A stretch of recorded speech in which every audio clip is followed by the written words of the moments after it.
Season's greetings, darklings. Welcome to Fairytale Felonies, where holiday joy curdles into crime and curses. May your nights be long, your cocoa bitter, and your cheer deliciously dark. On Christmas Eve, while bells ring above, something ancient rises below. Welcome to a cosmic Cthulhu Christmas. Once upon a time, snow fell heavy on Christmas Eve, wet flakes clinging to the crooked rooftops of Innsmouth.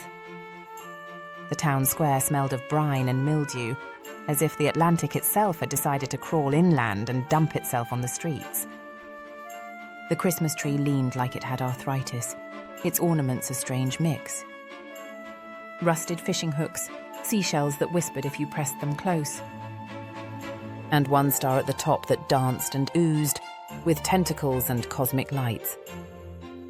The carolers gathered at 7 sharp. Their voices were thin, reedy, but they carried too far. The sound bounced off the harbour and came back wrong, like a cassette tape played backwards. They weren't singing Silent Night, not really.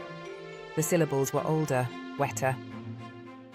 La, la, Cthulhu-Ftagen, though none of them knew that's what they were saying. Cosmic Christmas portals had opened and changed their reality.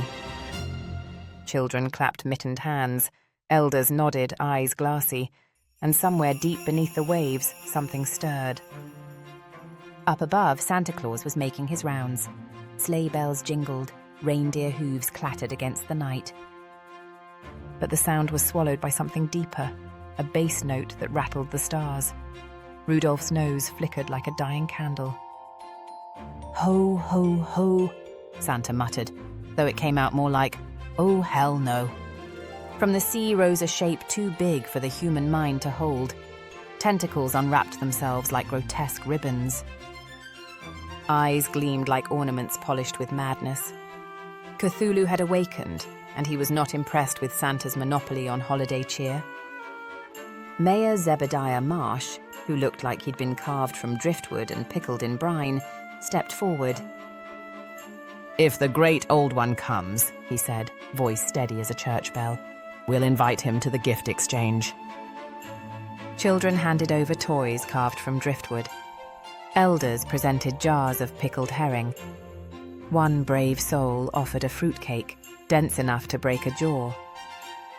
Cthulhu accepted the offerings with a gurgling chuckle that shook snow from rooftops. He especially liked the fruitcake. It was the only thing in existence older than he was. The nativity scene had been tampered with, shepherds replaced by cultists. Wise men swapped for deep ones carrying gifts of seaweed, barnacles, and despair. The baby in the manger wasn't Jesus. It was something small, wriggling, with too many eyes. The townsfolk applauded. "Most authentic nativity we've ever had," someone said. "Finally, something the whole family can worship." Santa descended, hat askew, face pale.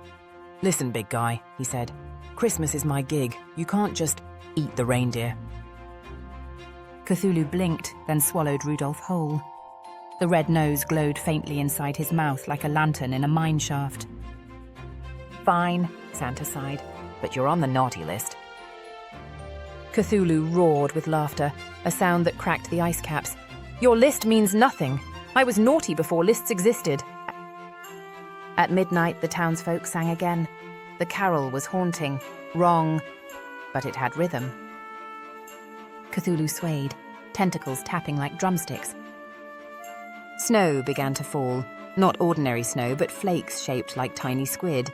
Children caught them on their tongues, giggling as they wriggled. For one brief moment, Innsmouth knew joy, cosmic, terrifying joy. On December 26th, half the town was gone, swallowed by the sea. The survivors shrugged. "That's Christmas for you," Mayor Marsh said. "You win some, you lose some." Santa limped back to the North Pole, sleigh half-eaten, muttering about brand damage. Cthulhu returned to his slumber, fruitcake tucked under one tentacle, a teddy bear under the other. And every year after, Innsmouth celebrated not with stockings or candy canes, but with offerings to the deep. Because nothing says Christmas cheer like the possibility of being devoured by an ancient god. Thank you for descending into the deep with me. If you enjoyed this Cthulian Christmas, tap like before the tide takes you, and subscribe and become part of our family of fairy tale felons, so the next dark tale can find you first.